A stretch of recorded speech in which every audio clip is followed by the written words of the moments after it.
All right, this will be the final breakdown of what happened with my wreck. It'll be basically the biggest update that you guys have had to date. I am recording on 10 minutes, so we might take the whole time. I don't know. Basically, this truck used to be my daily driver. Drove it everywhere back when it was all red. Here's what it looked like. There you go. There's Clifford. She was my pride and joy. And one day I was driving actually from here, because this is where I lived at the time, back to work, which is 15 minutes northeast from here. And I was driving up 61 headed north in the left lane, came around this turn right here, and right where that gray dot is coming out of that intersection, lady pulled into the median, didn't stop, and then hit me. And I ended up rolling, coming to a rest right about there. Now, I had a car in front of me, I had a car behind me, and I had a car on the other side of me. So I couldn't really go anywhere because I was in the left lane. And when she was probably the same distance from me to where the apartment complex is, I realized that she was edging out ever so slightly. She didn't just pull through and keep going. She pulled up, kind of nosed forward the way that people seem to do when they're trying to see around everyone. And so I just kept going, thinking she's going to stop. And then when I got about, it all happened very, very quickly, but it felt like it took forever. When she got about halfway between the house and the front of the Ford here, I was like, okay, she's not stopping. So I started laying on the train horns, and she wasn't stopping. I was slowing down as much as I could, but I had a car behind me and a car on the other side of me, so I couldn't go anywhere.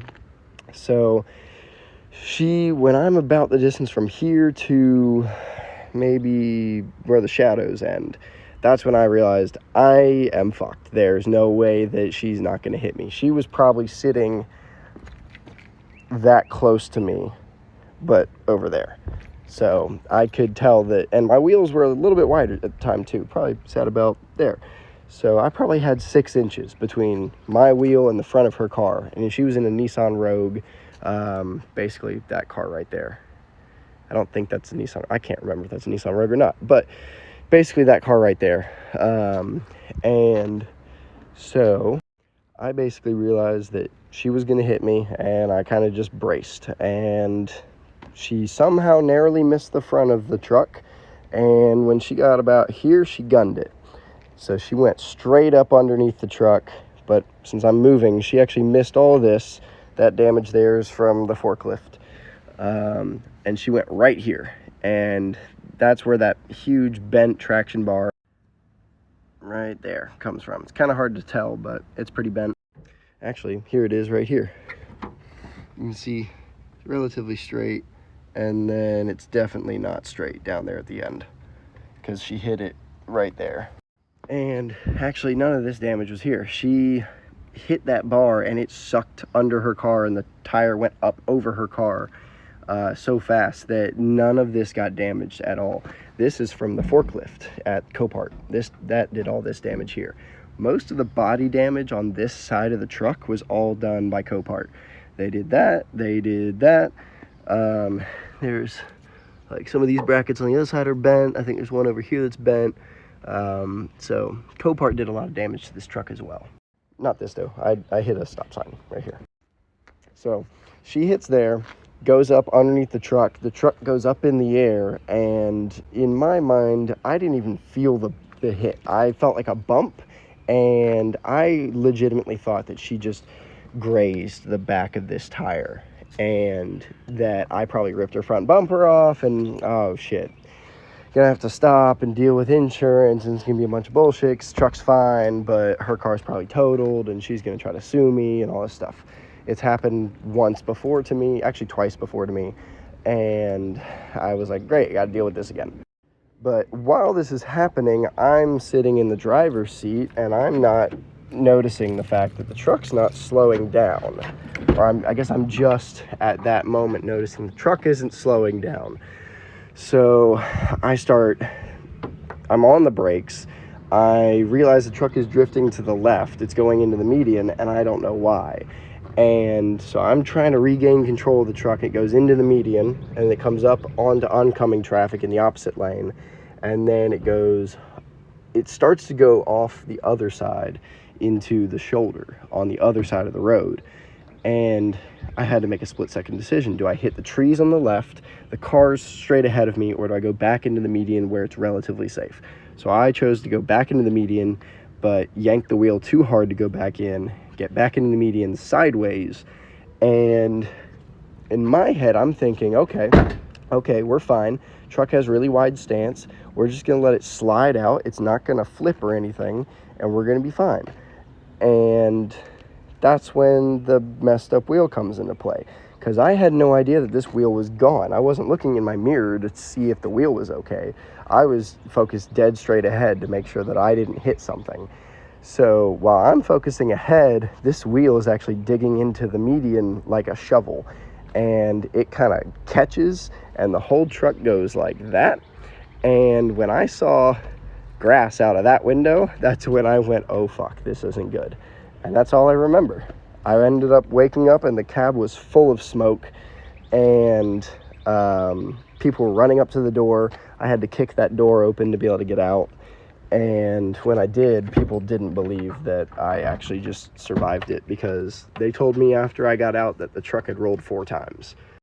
And now there was a funny part to this whole ordeal, and that's the lady who was behind me. She came up to me. She's like, oh my God, are you okay? Are you okay? And when she realized that I was okay, she comes up to me and she says, I just wanted to let you know that I had my 2 kids in the back seat. And I was immediately like, I'm so sorry they had to watch something that traumatizing. She's like, no.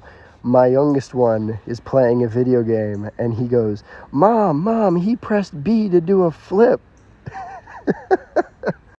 But so I call the police. A bunch of other people called the police. They get there, fire trucks get there.